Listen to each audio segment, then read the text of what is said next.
اب دوسری ام المومنین سیدہ سودا بنت زمعہ رضی اللہ عنہا کے حالات و واقعات سنیں۔ آپ کا نام سودا تھا، والد کا نام زمعہ بن قیس اور والدہ کا نام شموس بنت قیس تھا۔ قبیلہ عامر بن لوئی سے تھی۔ یہ قریش کا ایک مشہور قبیلہ تھا۔ آپ کی کنیت ام الاسود تھی۔ نبی اکرم صلی اللہ علیہ وسلم کے عقد میں آنے سے پہلے سکران بن عمرو عامری کے نکاح میں تھی۔ سکران ان کے والد کے چچا زاد بھائی تھے۔ ابتدا ہی میں مسلمان ہوئی۔ ان کے شوہر نے بھی اسلام قبول کیا۔ حبشہ کی پہلی ہجرت کے وقت بھی دونوں مکے میں رہ کر کفار کی سختیاں برداشت کرتے رہے۔ کفار کا ظلم حد سے بڑھا تو حبشہ کی طرف دوسری ہجرت میں یہ دونوں بھی شریک تھے۔ کئی برس گزرنے پر جب یہ مکہ آئے تو سکران انتقال کر گئے۔ سکران کے انتقال کے بعد رسول اللہ صلی اللہ علیہ وسلم نے ان سے نکاح فرمایا۔ سیدہ خدیجہ رضی اللہ عنہا کے بعد آپ صلی اللہ علیہ وسلم نے دوسرا نکاح انہی سے کیا، اور یہ ایسے ہوا کہ سیدہ خدیجہ کی وفات کے بعد آپ بہت غمگین تھے، اس لیے کہ وہ ہر مشکل میں آپ کی غمگسار تھی۔ آپ صلی اللہ علیہ وسلم کی حالت دیکھ کر عثمان بن مظعون رضی اللہ عنہ کی اہلیہ سیدہ خولہ بنت حکیم رضی اللہ عنہا نے آپ کی خدمت میں حاضر ہو کر عرض کیا، اے اللہ کے رسول صلی اللہ علیہ وسلم، کیا آپ کو ایک مونس اور غمگسار ساتھی کی ضرورت ہے؟ آپ نے فرمایا ہاں۔ اس پر وہ سیدہ سودا رضی اللہ عنہا اور ان کے والد کے پاس گئیں اور ان سے کہا، اللہ تعالیٰ نے آپ پر خیر و برکت کے دروازے کھول دیے ہیں۔ انہوں نے پوچھا وہ کیسے؟ سیدہ خولہ نے کہا، مجھے رسول اللہ صلی اللہ علیہ وسلم نے آپ کی طرف بھیجا ہے، میں آپ صلی اللہ علیہ وسلم کی طرف سے شادی کا پیغام لائی ہوں۔ سیدہ سودا رضی اللہ عنہا نے فرمایا، مجھے منظور ہے، لیکن آپ میرے والد سے بات کر لیں۔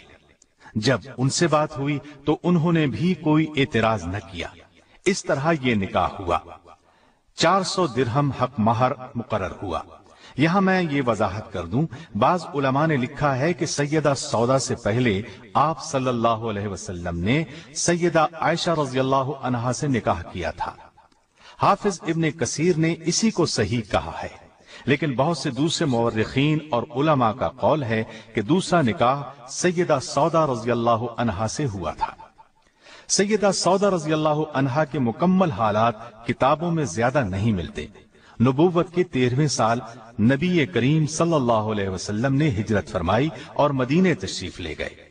وہاں سے آپ نے زید بن حارثہ رضی اللہ عنہ کو مکہ مکرمہ بھیجا تاکہ وہ سیدہ سودا اور دوسرے اہل خانہ کو مدینے لے آئیں۔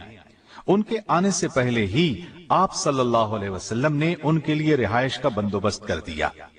10 ہجری میں رسول اللہ صلی اللہ علیہ وسلم نے حج کیا۔ اس موقع پر سیدہ سودا رضی اللہ عنہا بھی ساتھ تھیں۔ سیدہ چونکہ قدرے بھاری بھرکم تھیں، آہستہ چلتی تھیں، اس لیے انہوں نے نبی کریم صلی اللہ علیہ وسلم سے اجازت چاہی کہ انہیں مزدلفہ کی طرف پہلے روانہ ہونے کی اجازت دی جائے۔ آپ صلی اللہ علیہ وسلم نے اجازت دے دی، چنانچہ وہ سب لوگوں سے پہلے ہی مزدلفہ روانہ ہو گئیں۔ انہیں بھیڑ میں چلنے سے تکلیف ہوتی تھی۔ ایک مرتبہ ازواج مطہرات بارگاہ رسالت میں بیٹھی تھیں۔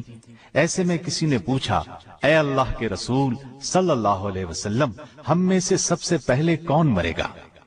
آپ صلی اللہ علیہ وسلم نے فرمایا، جس کے ہاتھ لمبے ہوں گے۔ ازواج مطہرات نے اس بات کے ظاہری معنی لیے اور آپس میں ہاتھ ناپنے لگی۔ سب سے بڑا اور لمبا ہاتھ سیدہ سودا کا تھا، لیکن جب سب سے پہلے سیدہ زینب رضی اللہ عنہا کا انتقال ہوا تو انہیں معلوم ہوا کہ ہاتھ کی لمبائی سے آپ صلی اللہ علیہ وسلم کا مقصد سخاوت اور فیاضی تھا۔ طبقات ابن سعد کی روایت کے مطابق آپ کا انتقال خلافت امیر معاویہ رضی اللہ عنہ کے دور میں ہوا۔ ایک روایت یہ بھی ہے کہ سیدنا عمر رضی اللہ عنہ کے دور خلافت میں انتقال ہوا۔ آپ کے ہاں آپ کے پہلے خاوند سکران سے ایک فرزند پیدا ہوئے تھے، ان کا نام عبد الرحمن تھا۔